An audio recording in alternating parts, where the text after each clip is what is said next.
Hey there. Lately I've been working on some Halloween costumes. I haven't been doing much of anything, but this was one of the first ones I made up. This is Kyla in a hippie outfit. I don't know how you can see that. What I'm going to show you how to do is I'm going to show you how to make this vest. I bought some fabric at Walmart. It was called faux suede, and it's $7.67 a yard. I'm sorry, $7.97 a yard. And when you only need for these vests, you only need a quarter yard, so it cost me $1.99, and you get a lot of fabric. It comes in a really pretty green sage color.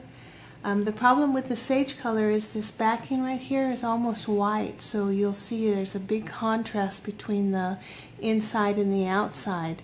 So I didn't buy it, but I think it would make really pretty vests or boots. But if you're going to make a vest out of it, I would probably line it, whereas on the brown you really don't need to line it.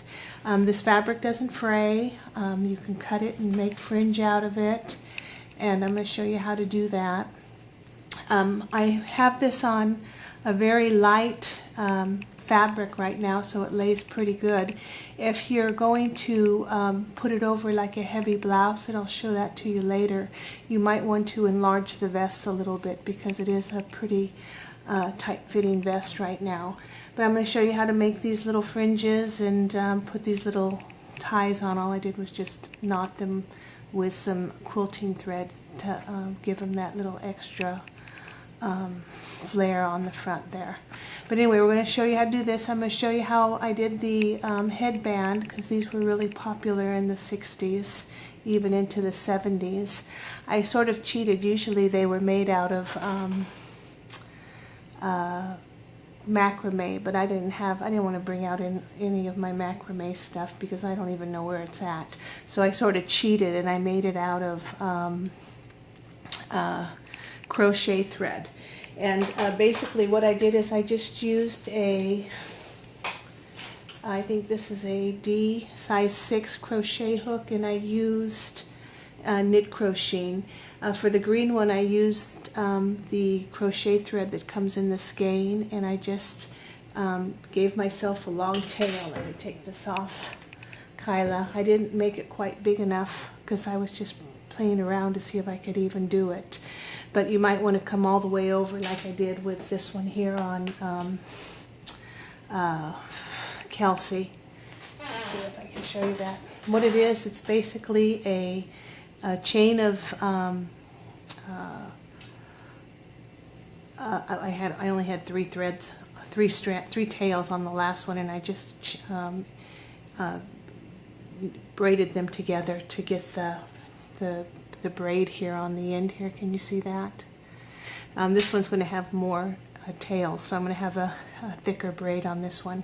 But what it is, it's I single crocheted, actually I chained like 65, and then I did a row of double crochet, then I did another row of single crochet, and that's what I used for my headband.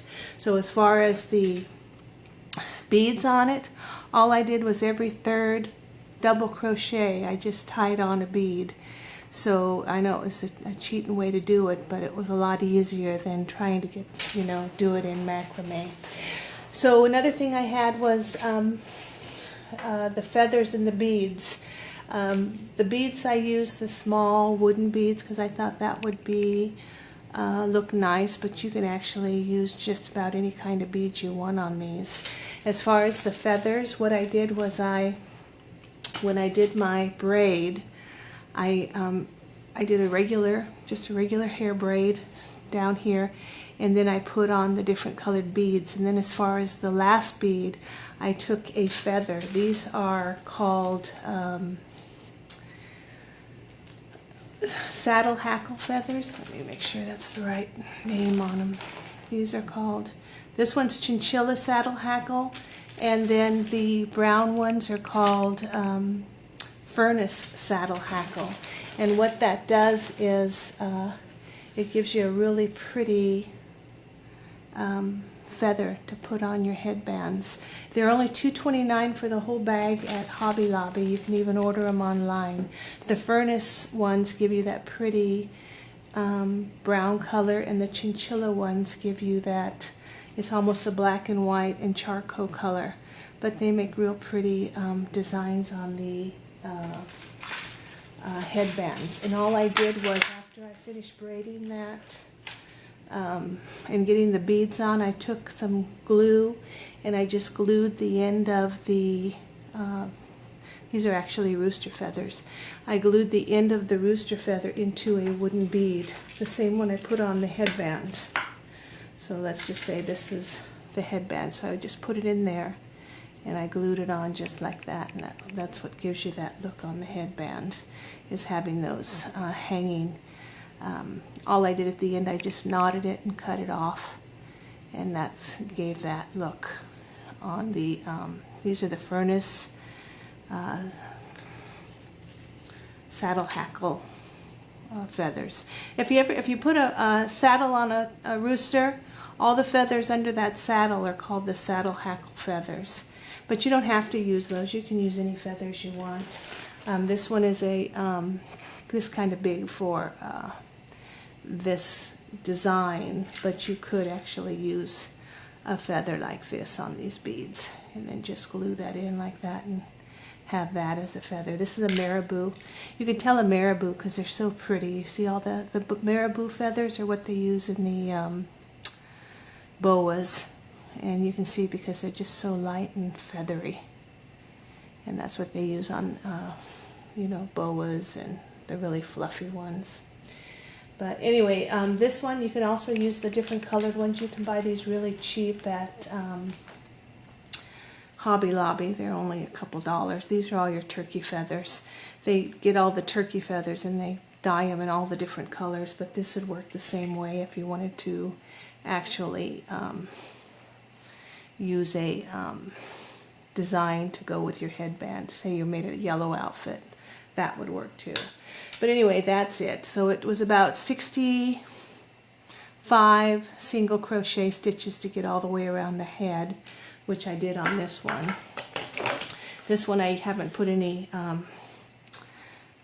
beads on yet, but what I'm going to do is every third double crochet here, I'm just going to sew a bead on, and then I'll make another headband, and then I'll braid this out, and then I'll put, I don't know, some of these feathers on here, like this on the dolls.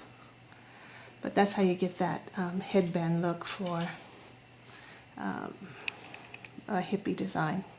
If you're going to be like a hippie for Halloween. You know, don't be surprised if you get a lot of hippies at your door this Halloween, because they're selling the costumes at Walmart, and they're very cute, all with the peace signs, the headbands, the psychedelic fabric.